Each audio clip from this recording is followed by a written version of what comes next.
Hey everybody, Justin here. How's it going? Today I'm going to do a video. I've probably done a couple of these in the past, but on the Galton board or the Quincunx. Quincunx is just a fancy name for the pattern that's on a dice or a die, the number 5 on a die. These kind of pegs here, just that pattern. And so what this is you see the ball bearings there, and they're gonna start up here and cascade down. And at every little peg, there's kind of some chance, or really kind of a physics problem, but you can't really predict it beforehand because we can't measure all these variables and stuff, right? In most common situations, there's so many variables, velocities, temperature of things, wind, vibrations, all sorts of things that we cannot predict. So we kind of model it by saying, at every one of these pegs, there's like we'll just say 50%, but some chance of going to the left or going to the right. And these balls start coming down in the middle, and when they get to the bottom, most of them will hit a peg, go left, right, left, right, left, right, left, right, and they kind of fall in the center. That's the central tendency. Sometimes we say the mean or the median, some measure of centralness, okay? But very rarely one will hit a peg, then go left, left, left, left, left, maybe right again, and drop down in this part of the curve.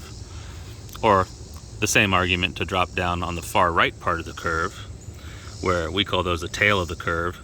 And the further out it goes is, maybe more of something we call like an outlier. And in real life, you might have one that drops way over here. It's possible, but this is just a model. And you can see if I zoom in a little bit more, those bars, these little kind of pink bars, or where the balls fall, that would be like what it would be called like a binomial distribution.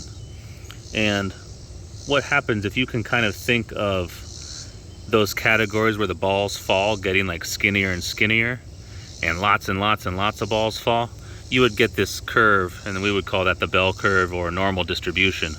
So it's a really good model of so many things, surprisingly, in the world, because when you have lots of data, typically you're looking at things like averages, like means.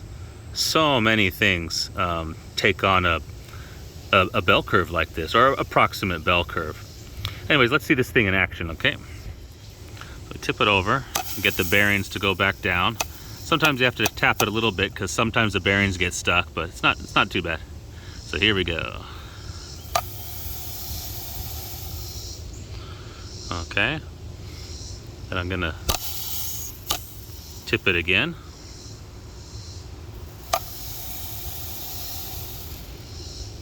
And I'll do it a couple more times. And you can see, it's a pretty good model. It's not exact every time, of course, but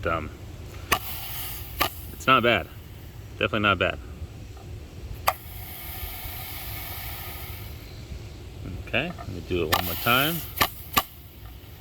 Gotta do a little harder there to get those ones that got stuck.